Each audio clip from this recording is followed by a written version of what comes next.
Ох, ребятушки, hello, как говорится, приветствую вас в морозном Ижевске. Сегодня у нас обзор по заявкам, который вы точно не ждали. Как это так? А вот так вот. Помните автодом ГАЗ Садко? Интересный аппарат. Ровно половина комментариев было о том, что Игорь Алексеевич молодец. Вторая половина о том, что да ну, купил себе ГАЗ, планировка так себе, мотор шумит, лучше бы взял что-нибудь иностранное. Вот вам, пожалуйста.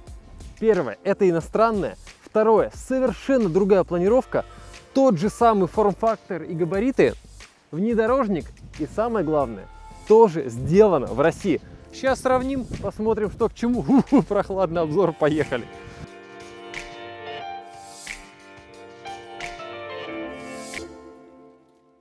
Ребятки, теперь самый главный вопрос. Что мы делаем в городе Ижевск? Неплохой, кстати, город. Ответ очень простой. Этот автодом сделан в компании Орма, которая базируется прямо здесь, в Ижевске, вот в этих вот цехах. Заходим на сайт. Там написано вот что. Орма – это производитель экспедиционных и нестандартных автомобилей, в том числе коммерческого транспорта. Производство, оснащенное современным оборудованием, позволяет осуществлять полный производственный цикл. Короче говоря, вот это и даже вот это вот сделано вот в этих вот цехах в компании Орма. Ну и наш красавчик внедорожный автодом. Этот дом на колесах сделан на базе внедорожного Ивеко Еврокарго. Прохладно, зайдем, согреемся. Начнем сегодня с того, что находится внутри. Поднимаемся. Так, дверь одна, с той стороны, идем. Тук-тук. Блин, какая красота, ты посмотри. Конечно, у Игоря Алексеевича дом классный, по многим параметрам, но я лично, да, вот фанат вот такой компоновки. Здесь 6 спальных мест. Раз, два, три, четыре. Большая кроватка за вами. В принципе, втроем можно лечь с ребенком. И вот это превращается тоже в диван. Вернее, в кровать это и есть уже диван. Давайте по порядку. Итак, обувь разрешили не снимать. Тут мойка будет скоро, поэтому так аккуратненько. Значит, перед нами стол. Кладется здесь, кладется вот так вторая. И получается у нас кроватка. Сделаем вот так. Оп, он сам поднялся. Можно так повернуть, можно так. Но так, если мы повернем, то у нас открывается удобный проход. Куда? Готовы? Опа! И тут у нас лаз в кабину. Ключик на производстве оставили его там внутри. Вот сюда вставляется замочек, ключик, поворачивается. Здесь выезжают таких два шпинделя. Они упираются вот здесь в замочки, и все это вот так вот держится. Причем, видите, сделали специально такую вот выемку для дверцы, которая поднимается, надежно там держится. Ну, если нам утром нужно как-то пролезть в кабину, там в трусах залезть, сесть, поехать в магазин, это аккуратненько, но можно сделать. Раз, идеально проходит. Теперь самое крутое. 8 мест. Здесь можно ехать восьмером. Здесь можно пристегнуться, и вот на этом диване официально можно ехать. Габарит тот же, вы помните, да? Это ровно тот же габарит, что и ГАЗ Садко Next. Ширина, высота, ну там плюс-минус. Но при этом сколько тут всего крутого и полезного. Начнем с самого классного. Вот так посмотрите. Две детских кроватки. Но это только может показаться, что они детские. Я надеюсь, хозяин не поругается, что мы тут приляжем. Аккуратненько, очень аккуратненько. Ну-ка, ноги выкину. Уперся ногами, уперся и ногами уперся. Полный рост лежу. Блин, так классно. Ребятка, загляните сюда. О, со шторкой. Раз. Есть лестница. Вот так. Раз, два, три, четыре, 3 ступенечки. И наверху такого же габарита еще одна кроватка. Тоже шторка. Раз, два. Кухня. Большая столешница. Одна комфорка. Ну, сказали, что нужна одна раковина. Раз, два, три, 4, 5, 6 шкафов. Это, видимо, холодильник, что ли? Нет, это шкаф. Подожди, ого, тут даже шкаф поместился, круто. Здесь есть подогрев пола и прям отдельный радиатор. О, холодильник. Колбаской уже пахнет, уже по Иркутску он уже покатался. Здесь у нас огромный шкаф для провизии. Ух ты! Хо-хо-хо! Универсально. Ну ты смотри, как можно, да, отгородиться. Во-первых, места много. Это формат такой, что здесь все можно поливать водой. Унитаз можно поливать водой. Это такой специальный унитаз. Теперь смотрите сюда. А во, раковина. Вот такое. Блин, можно я аккуратненько залезу? Мне прям очень хочется. Пожалуйста, да? Даже сидеть можно. Вот что я хотел потестить на самом деле. Ну и вот смотрите. Вот я вытянул ноги. Там отопление, чтобы ножкам было тепло. Ты видишь? Вот, смотрите. Ничего не нужно не поджим. Блин, офигенный формат. И самое главное, ничего для этого, чтобы лечь спать, ничего специально делать не нужно. Что-то там раскладывать, заправлять. У вас всегда готовая кроватка. Вечером пришли там с рыбалки, прям раз легли, все, спите. От кухни можно отделиться. То есть можно вообще вот так закрыть, и вы тут сами по себе. Можно тут дверь открыть. Теперь что? Самое интересное, машина сложная. Основатель и руководитель этой компании Алексей сейчас нам сам все расскажет и покажет, как это все устроено, что интересного технически, и даже, может быть, прокатимся. Категория С, я, конечно, не прорулю, к сожалению, надо пора категорию С получать, но он нас прокатит. Итак, ребятки, знакомьтесь, это Алексей. Алексей, здравствуйте. Здравствуйте. Основатель и руководитель компании Орма. Это было в каком виде изначально? И как это превратилось в то, что есть сейчас? Значит, изначально это был грузовик, причем он был не новый. То есть, когда машина к нам пришла, это была просто белая кабина и пустая рама. То есть, все, что остальное, вы видите, это мы уже делали мы. Это заказчик так захотел? Да, это заказчик нам предоставил машину, и мы уже на ней строили. Такие проекты обычно и строятся под заказ, потому что проект достаточно дорогой.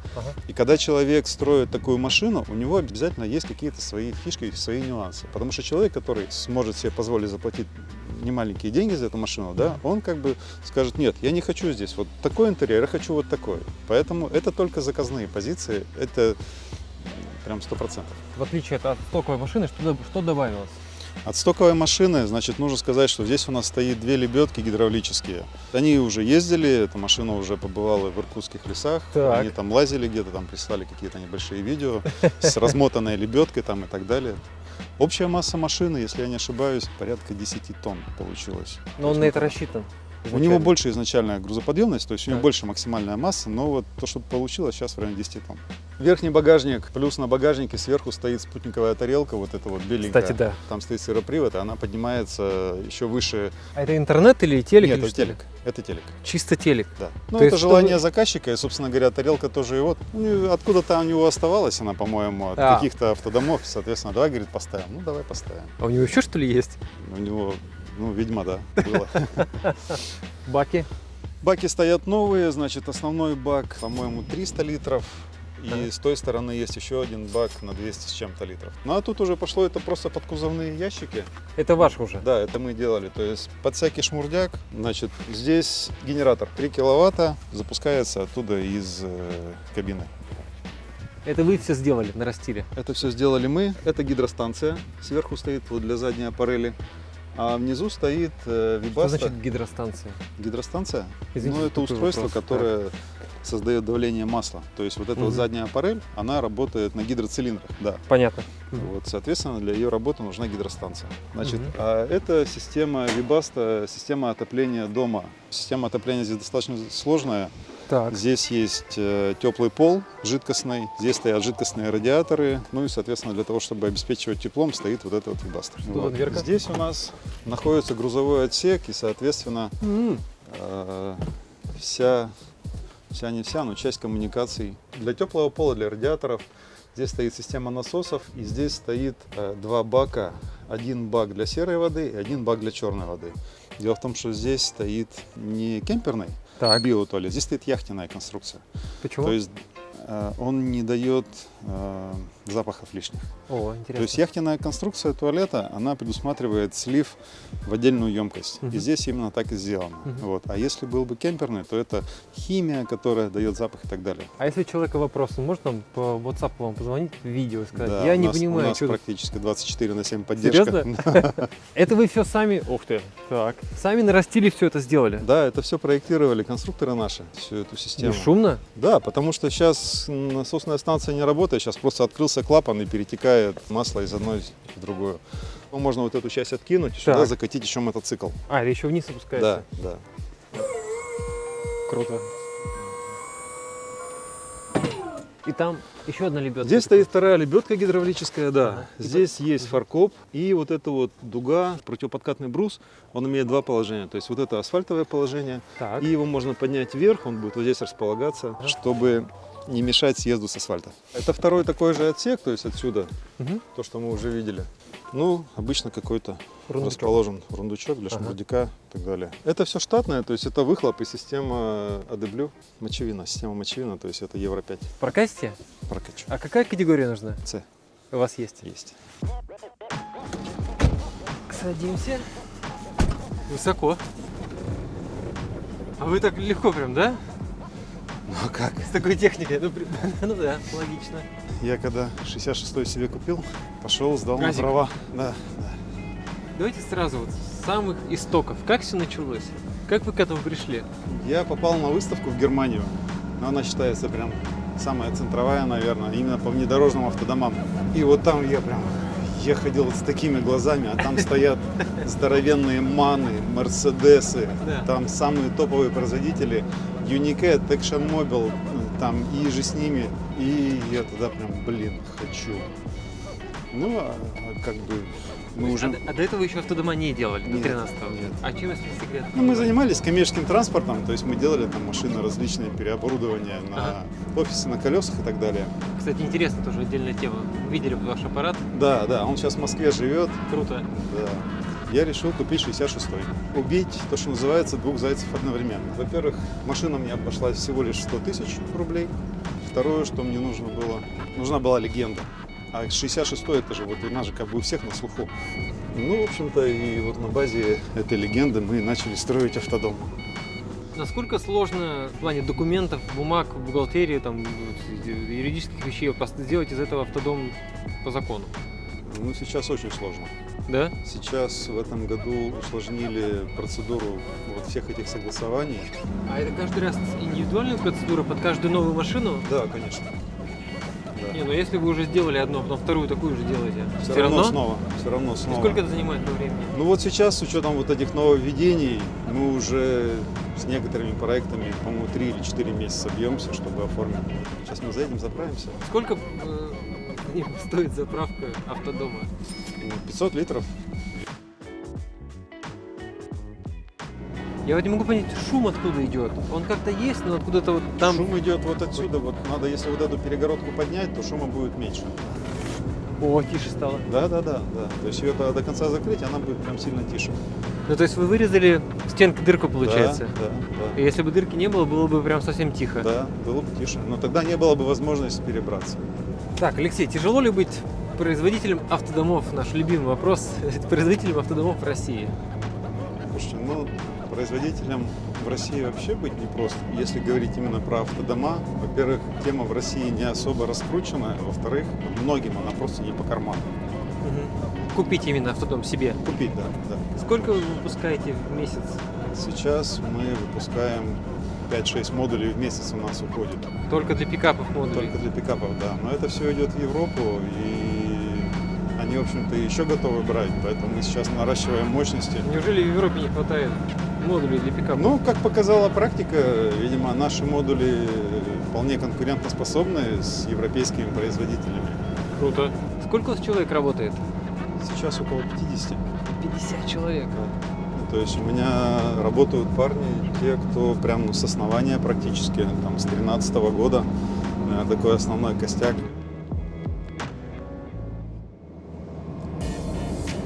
Ну, вы были за границей-то где-нибудь? Ну, конечно. И все равно в Ижевске остались работать. Не, на самом деле предложений много поступают. Там и в Москве открыть производство, и даже за границей есть предложение открыть производство.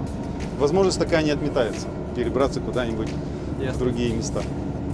То есть вы хотите именно больше производить или другие форматы осваивать? Никогда не хотелось мне уходить именно в массовый сектор, да?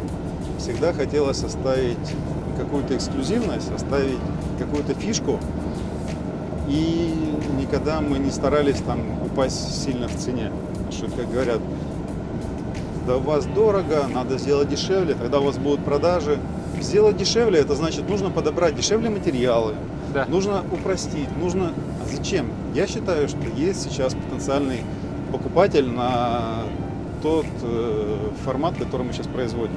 Вот в частности, вот этот вот аппарат. Опять же, если не секрет, сколько заказчику обошелся финально? Если пересчитывать на нынешние деньги, наверное, это будет в районе 10 миллионов. Это без стоимости шасси. Но машина сейчас такая стоит 90 тысяч евро. То есть, вот, что там, 7-8 миллионов машина. И, соответственно... То есть в топовой конфигурации можно говорить о 20 миллионах. Да? Да.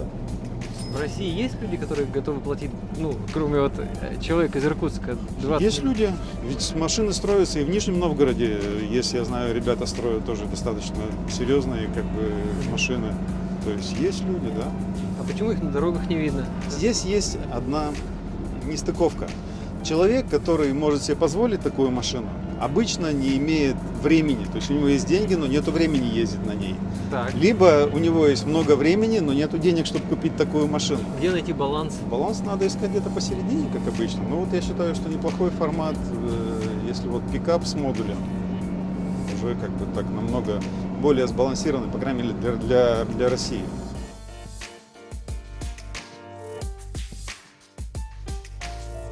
Крузаки у вас стоят 80-е? 70-е? 70-е? Это 70-е.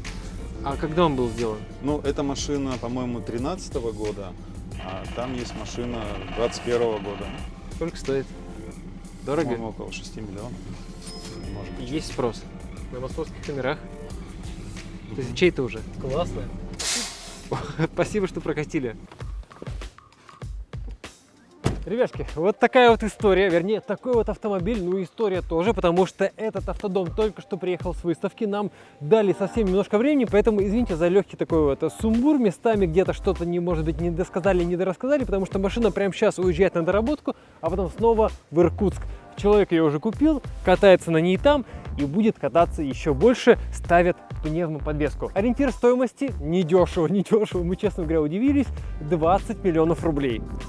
И 5,5 миллионов. Сколько он стоил? 5200? 5 с чем-то миллионов стоил наш ГАЗ Садко Next. Так что имейте в виду. Вы просили в комментариях, ругались, что, мол, купил бы лучше иномарку. Вот, пожалуйста, иномарка. Алексей сказал, что лучше взять подороже, но зато качественно. Ну и, честно говоря, не самое дорогое. Эта машина сделана в Набережных Челнах. Вот эта вот Ивеко Еврокарго, и более того, была привезена сюда уже с пробегом. Это даже не новая машина, а модуль дешевле в таком формате, в принципе, как нам сказал Алексей, не сделать. Или можно сделать, но будет как попало. А как попало, никому не надо. 20 миллионов рублей, но тем не менее интересно. Ждем ваши комментарии. Снова увидимся. Пока.